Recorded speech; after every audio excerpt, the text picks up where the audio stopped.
जय धर्मेश, जय सरना। सचमुच दोस्तों, समाज से काम करते हुए बहुत अच्छा लग रहा है, बहुत आनंद, बहुत खुशी।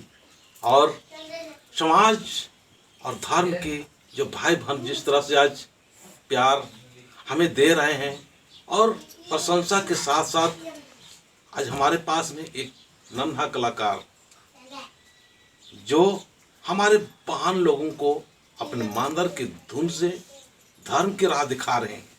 आने वाले हमारे समाज और अपने धर्म, अपने रीति रिवाज को सुरक्षित रखने के लिए एक नन्हा कलाकार अपने मांदर किस तरह से बजा रहे हैं, किस तरह से वो अपने कलाकारी सीखे हुए, हम थोड़ा उससे हम बात करना चाहेंगे। बाबू तो क्या नाम है? तो शत्रुधन उराव। तो क्या सिखा लो मांदर के अपने सीख ले? अपने सीख ले, माँ मैंने नहीं सिखा ले? अच्छा अच्छा अच्छा। और कौन क्लास पढ़े है? तीन क्लास में।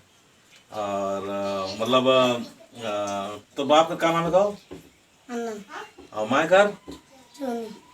दोस्तों, इन्हीं के घर में सरना झंडा आया हुआ है। रात में काफ़ी अच्छा दिखाई दे रहा था और दिन में भी दिखाई देता है। और इनके गांव में भी, ये गांव है पतरा टोली, घघरा, गुमला। तो बच्चे को हम दिखाते हैं किस तरह से मांदर बजा के हमारे समाज को नेतृत्व कर रहे हैं और एक अच्छा संदेश दे रहे हैं।